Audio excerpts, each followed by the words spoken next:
Okay,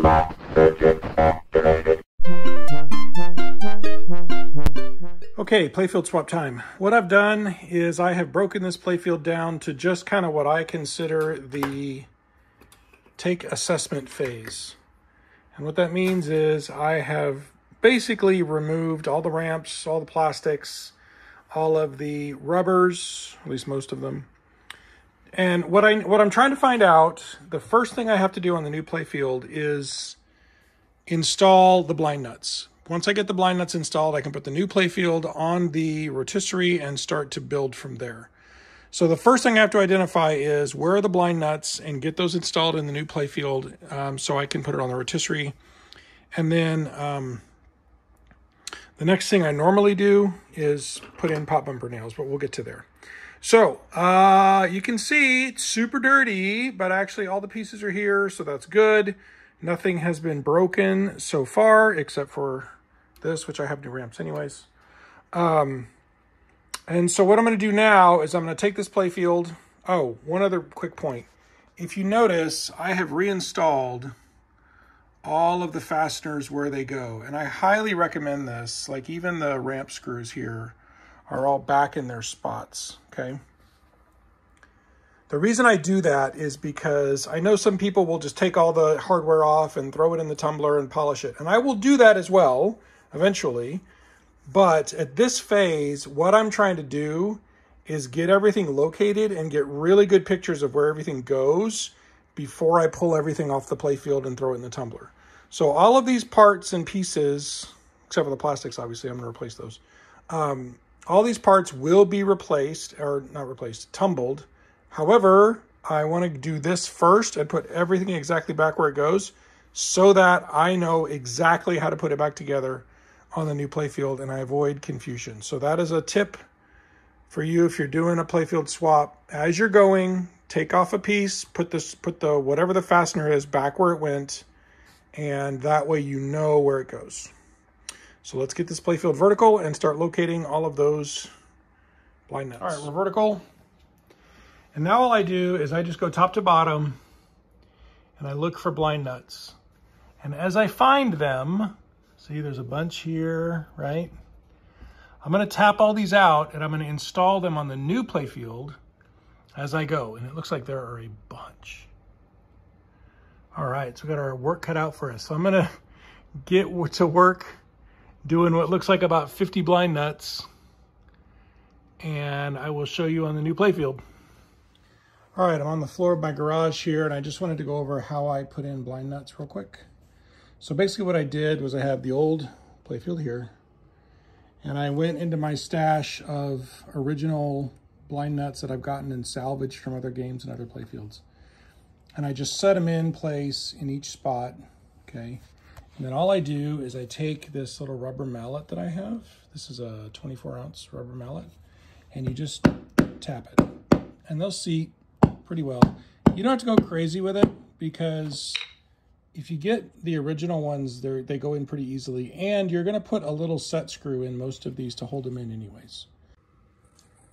All right, so blind nuts are all installed, and all my little keeper screw things are in there. These ones that are kind of messed up, I'll just brush up with a little brass wheel on the Dremel tool and clean them up a little bit so they look nicer. And then this is ready to now go on to the rotisserie, and I will run some ground braid. So time to install pop nails. So what I've done is I've removed the old nails from the previous playfield, and they just hammer out to the point you get past these little fins, if y'all can see that. And then you can unscrew them, okay? So what you'll see is that the little countersinks that are in these playfields are never, ever big enough. And what's gonna happen is if you try and put it in there, number one, it's not gonna like it and you're probably gonna crack out some clear and some art. And number two, it's gonna sit above your playfield, which you do not want. So what I've got is a countersink bit, okay? And what I'm gonna do here is put it right there. And I make just enough of a countersink to fit that head. That's a little bit, needs a little bit more. That one is better. So I'm going to do that for all of them. All right, so I've countersunk my holes, and I went ahead and drilled out these just a little because they were a little bit tight. Because what you want to do is you want to be able to tap these in. I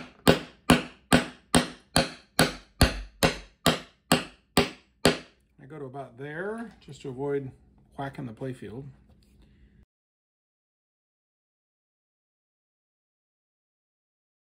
Okay, so once I get it to there, I take my very smallest nut driver, which is a 3/16, that I never ever use except for this, and it fits right on top of there.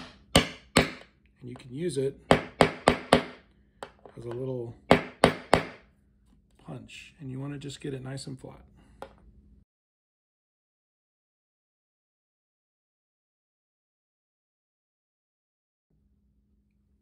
There we go. Pop nails are in. That one's still a little bit high.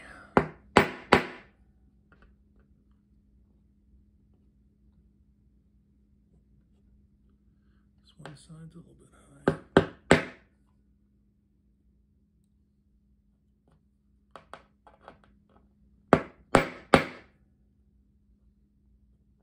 Okay, happy with that. Now what I'm going to do is I'm going to go ahead and build up my pop bodies so that I can put the sockets down, because I want the socket leads in when I run my ground braid on the other side. So, all right, so the pop bodies are installed, and I just went ahead and used new sockets because those old sockets, the leads were pretty boogered up. So what I use is fish tank air tubing. Has my little insulators. It works pretty good. So I'm just going to seat one of these guys on each of these. And this just serves to insulate these leads from the pop brackets and stuff, all that metal, and make sure you don't get shorts. So the original tubing was thinner than this. It was a smaller diameter, but this is easily available and works pretty good. I'm gonna have to trim that as I see what exactly I have to do with it. But we'll look at my little diagram here. And for this guy, it's gonna go out this way. Just gonna make that bend. And then it kind of bends vertical here. So we're gonna probably gonna put a staple in there once I get this set. This guy goes straight down this way. So let's just push this guy in here. So I'm just getting my first bend in so that they're set. And then when I put in my staples, I'll be able to make my turns.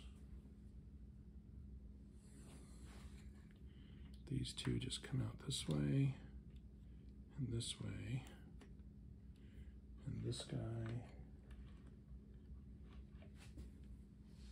Yeah.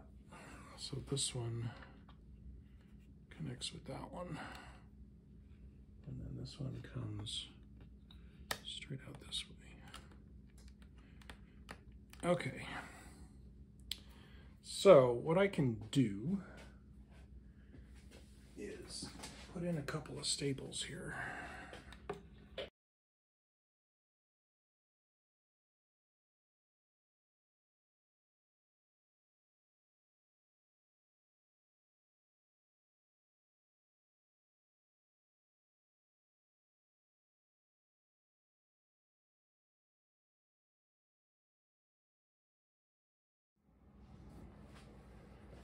I was nearly done with this before I realized I wasn't filming. So what I've done, or what I'm doing, is laying down the ground braid. So essentially, I mean, it's a complicated, it's not that complicated, it's tedious. but you just have to make sure you do it exactly correctly, that you don't cross things, that you don't connect things that shouldn't be connected, etc. So again, the old Playfield is your friend. When I take off sockets, I try and preserve as much of the old ground braid as I can. This particular Playfield is a help because, again, it's this weird early Playfield or something that has markings on it to show where everything goes, so it's kind of nice. So I just have my pneumatic staple gun here with the smaller size staples in so it doesn't go through the Playfield. And all I'm doing, so for example, this is a 180 bend that has to go to this little terminal. So I'm just going to put that where it goes, like this. And I'm just going to fire a staple in to hold it. Okay, come back up, and now I check my old Playfield here, and that one comes up and goes all the way across, and it's supposed to be on the inside. It goes between these two. This is a post for a circuit board, and this is a bolt with a nut on it. So what I need to do is kind of come across this way. So I just figure out where I'm going to take my turn. I'll put a staple where I'm going to take my turn, and then I take my turn. And then I know I have to come all the way over here so I can catch. And the big thing on this one is I want to get right between those two spots, so that's good. And I'm going to come, yeah, pretty much just over here somewhere.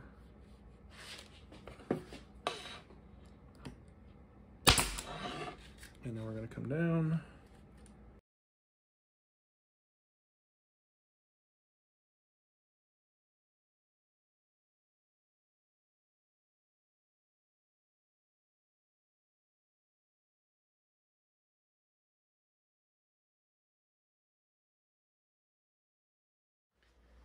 All right, I've got soldering done. I've got my trusty multimeter out here. I'm going to set it to continuity. If you're not familiar with what that does, all it basically tells you is if two points are connected or not. If they're not connected, it says OL for open line. If they are connected, it'll give you a resistance, which will eventually go to 0, and it'll give you that little tone. So the tone's really what you're looking for. So what I do is I put it on any point, and I'm going to touch row.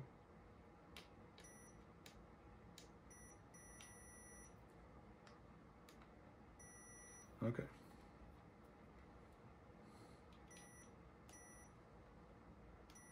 And I'm really just looking, oops, not that one.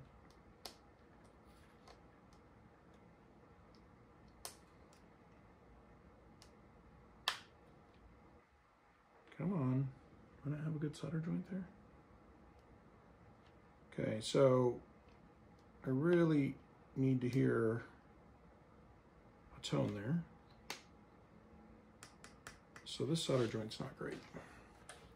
And that's what I'm looking for. I'm looking for joints that are cold. I'm looking for joints that aren't good, etc. So if you see one or find one, I got to reheat up my soldering here real quick.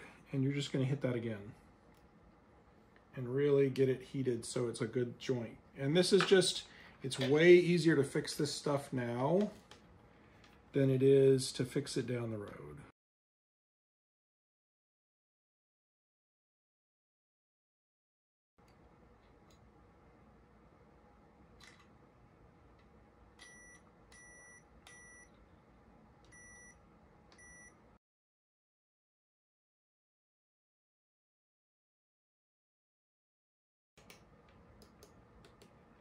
So the thing I do is I just try and make sure I don't have any dead shorts.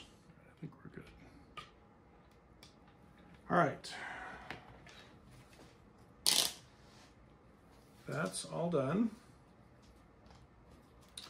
So now what I can do is probably next step is moving over all the circuit boards and getting them all mounted and getting the large pieces off of the old Playfield and onto the new one. So one step that I take when I'm doing a Playfield is I do go ahead and polish all of my posts and things, okay?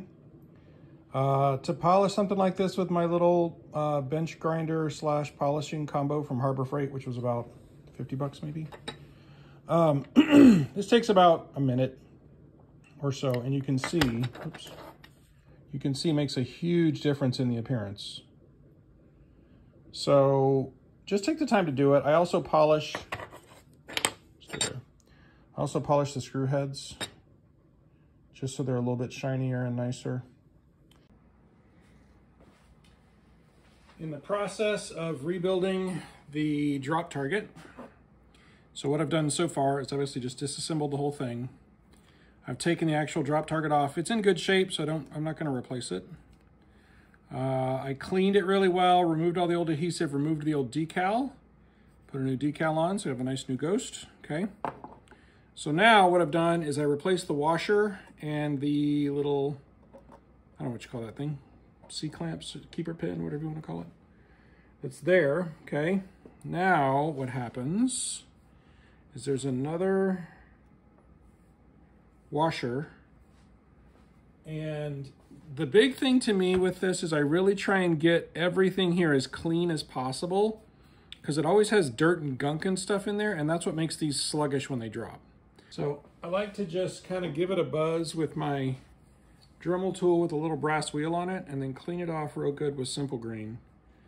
And I use Simple Green on this stuff like it's water. I mean, I use a lot of Simple Green. It does a really good job of cleaning. Okay, so there's a washer that goes down there, and then there's a spring. And that is to allow, you know, when you hit this, it's gonna flex backwards just a little. Okay, so I'm gonna go ahead and lock down the bottom plate here.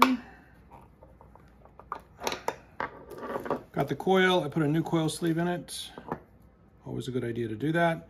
In general, you want your lugs away from your part where your plunger is gonna strike, because you're gonna get less vibration on the solder joints that way, and you'll have less chance of cracking solder joints. So just little tip, take it for what it's worth.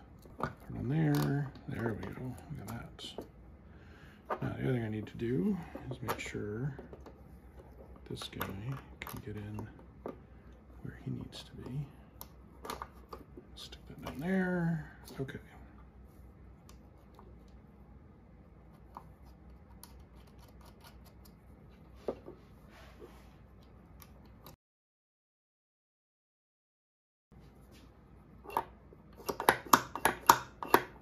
Beautiful.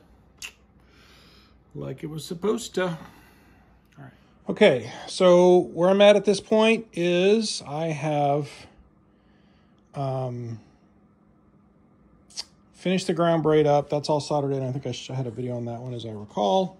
I took all of the circuit boards, the light circuit boards off. I'm gonna rotate this way. And washed them in warm soapy water, reinstalled them. I've reinstalled all of the bulbs, and these are all now LEDs in sunlight. I used to do color matched inserts. I don't think they make that much difference to me, and it's easier to do sunlight, and I like the way it looks anyway. I've installed all of the main hardware pieces. This is the kicker for the launcher.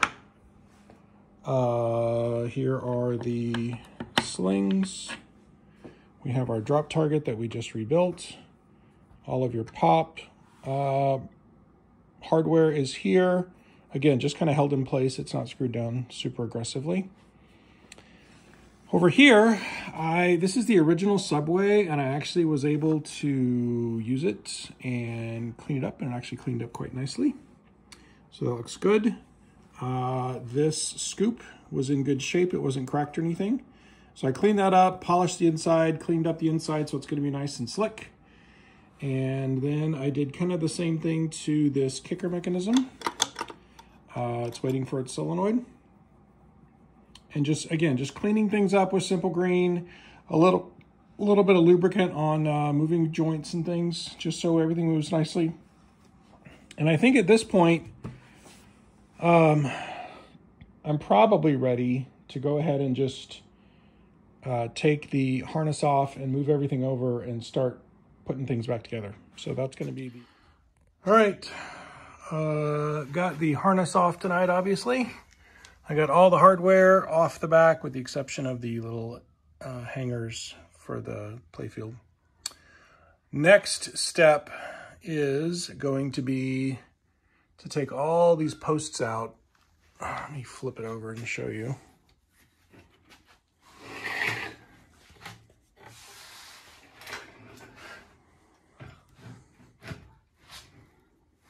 So what I'm going to do next is get all the posts and the metal wire forms installed, and then they all need to be polished. So all this stuff that you see that's metal, I will polish out. All of these will get polished.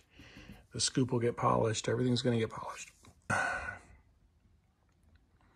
Actually, what I'll probably do first, honestly, is put in the wire forms, because those need to be hammered in. There's a couple here. There's a few around. There's not that many. I'll get those in. We'll get all the posts polished and installed. I'm going to go ahead and build up the top side of the Playfield just with the posts here. And then get everything built up on this side. I'll get these rails off, and they're going to get sanded down and painted. And then I can go ahead and work on putting the harness on the Playfield. The harness is currently under there. Big mess. So there you go. That's the progress for tonight. Realized I haven't actually shown you guys the new Playfield. So this is a CPR. Pretty happy with it overall. There haven't been too many issues. You can see I've already got some of it built up here, but yeah, tomorrow is gonna be trying to get most of this Playfield top side built up with the posts and things so that that's all done, and then I can flip it over, put the harness on, and then start building up from there. What I've done, and y'all missed it, I was going to show you the last piece, but I've removed this vinyl covering that these Williams games had, okay? So Williams didn't want to spend money on expensive wood that would look nice, so they wrapped them in this vinyl stuff, and it always deteriorates and looks gross. So what I'm going to do is I've removed this vinyl covering, and one trick you can do to make this easier is use a heat gun, okay?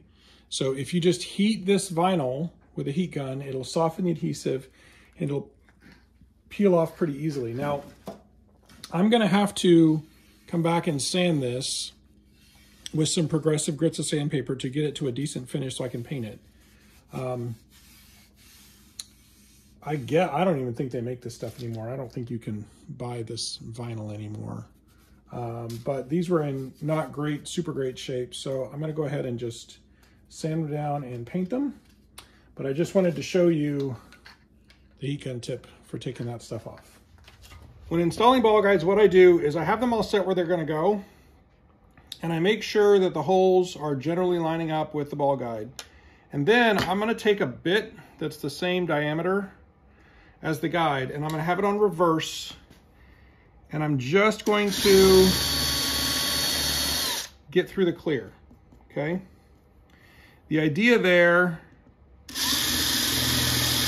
is it will reduce the amount of risk, I guess, of cracking the clear when you hammer this thing in. Now, the other thing you can do is once you get through the clear, you can go ahead and just clean that hole out a little.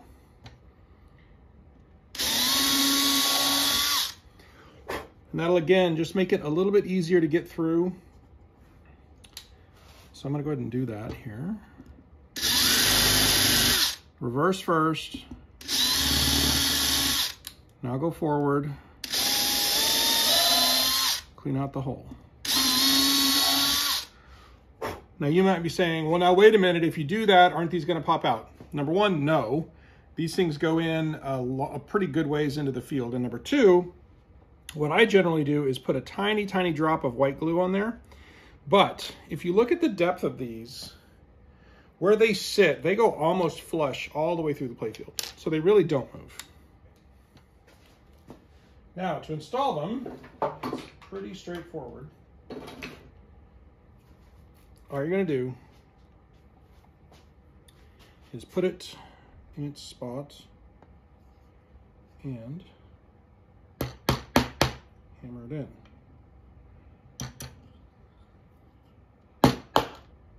Good. Just try and hammer them in evenly so they don't get all wonky or bent. And for these, I like them to be somewhat flush, but again, they're not going to be completely flush. They're going to have a little bit of a spot there above, you know, that's what, maybe a millimeter?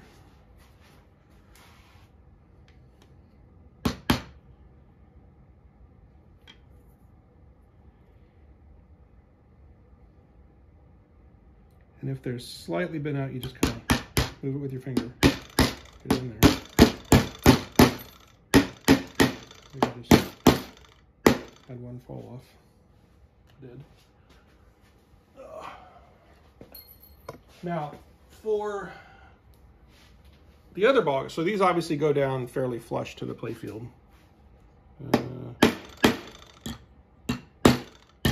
Okay. Now for these, what you're going to do is the same process, but I like to use an EM puck as my guide here, okay?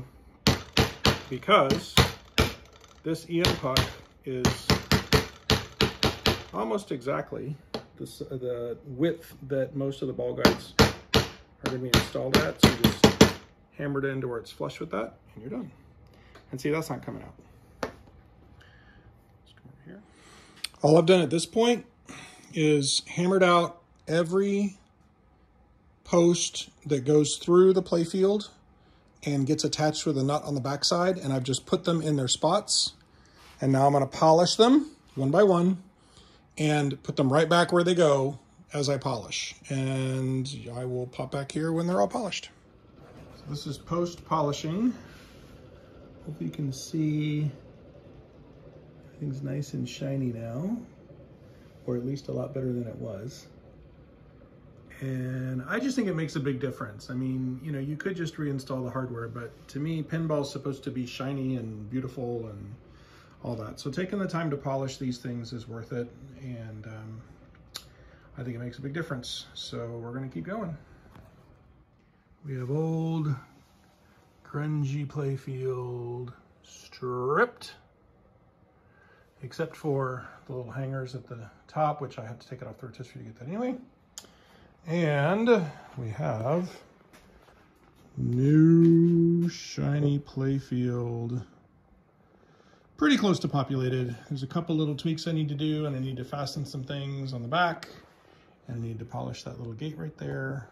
But I'm gonna finish those things up, and then we'll flip it over and install the harness, which will be on our next video. We're getting there.